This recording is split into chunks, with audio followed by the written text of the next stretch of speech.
Everybody. Welcome to the small discussion on creating SMART objectives. Now, I'm making this for my public health classes, but hopefully it'll be helpful to other people as well. When you're creating a goal or an objective, more so we'll focus on it being an objective in the case of my class for a health communication campaign. You want to know that whatever it is that your campaign sets out to do, that it's actually achieving the objective of the campaign, right? Or achieving the objective of your program or your intervention or whatever it is that you're doing, right? That you put all this energy and time in. Now, how will I know whether or not it's accomplishing what I want it to accomplish? So using SMART objectives is a really great way to know whether or not you've been successful. This is something that I just pulled off Google Images. By the way, I've seen the A be achievable and attainable, and the R's always stayed relevant. T been time bound, or there have been other terminologies to describe that you specify the, like by the end of this, or in what time frame do you want people to have changed behavior, right? So sometimes we set out with these goals like New Year's resolutions where we're like, I'm going to get healthy, right? And that's a fantastic goal, except that it's not very specific. What does getting healthy mean to you? Does it mean, cutting out junk food? Does it mean exercising regularly? Does it mean sleeping more? Does it mean all of these things? By the way, I wouldn't pack all of those things into one objective because they're each different behaviors. So separate your objectives out by what you're trying to change. If you're trying to change attitudes, that's an objective. If you're trying to change perceived severity or susceptibility, right? And we'll talk about that in some of the theories, some of the videos on theories. What exactly do you want to change? And for each behavior, or even those would be called psychosocial construct, create your own objective for what you want to see. You want to make it specific.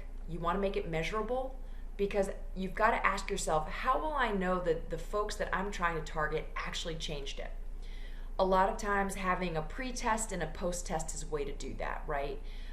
Especially since for your assignment, the health communication campaigns will largely be online, right? So you could say something along the lines of, we'd administer a pre-test, we'd run our campaign, we'd administer a post-test, and maybe just to see if people retained the information or the positive attitudes or whatever it was that you're trying to change.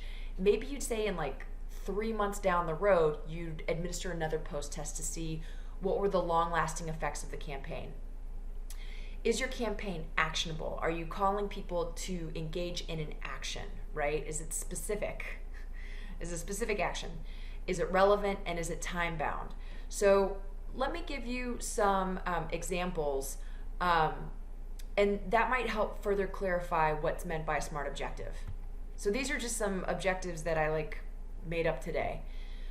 I think I've told you guys in a couple of videos that my entire research area is around preventing and controlling cancers and other negative health outcomes that are caused by human papillomavirus. So if I were to create a campaign, I might have the goal of, by the end of, let's say it was going to be a 1-month campaign. By the end of my 1-month campaign, I want 30% of people who were exposed to my campaign, and let's say that my target audience were college students, right? I want 30% of the college students who've seen my campaign to report having gotten at least 1 dose of the HPV vaccine, right? So it's specific. I want them to report doing this behavior, because I really don't have, I'm not going to go out and, test people to see whether or not they've got the antibodies for HPV because it, due to the vaccine, due to having been vaccinated, right? Or natural infection and clearing it.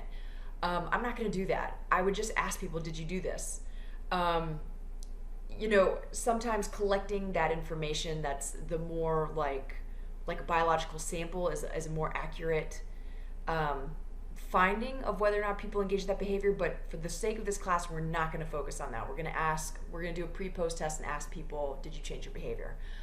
30% of the folks. Why did I say 30%? Because sometimes it's just not common for 100% of your audience to do the thing you want them to do.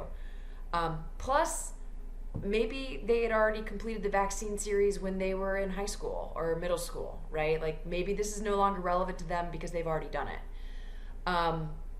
So again, I'd say, this percentage of the population that I'm targeting actually said that they did what I want them to do. And in this case, it's get a dose of the HPV vaccine. Here's one that's a COVID-19 example, because all of the HCD 310, so the folks in my class, are focusing on projects related to COVID-19 because, well, hey, pandemic, right? Let's say that you were to do some kind of educational module on increasing physical activity, or in this case, it looks like practices to help prevent and control the spread of COVID-19. Here would be an example. By the end of this 1 hour module, right, since that's your health communication campaign, by the end of their 1 hour health communication campaign module, or being exposed to the health communication campaign, whatever you decide, 50% of people who've seen the module will report increased positive attitudes about wearing a mask during COVID-19, right? Or maybe it could be something like, by the end of completing this health communication campaign, blank percent of college students will report intentions to socially distance during the rest of the pandemic, right? Like, that is specific, it's measurable, you got 50%, right? So you could take the pre-test and the post-test. You could ask people, what are your attitudes about, in this case, wearing a mask or socially distancing, or do you even find yourself susceptible, meaning it can happen to me, to COVID-19?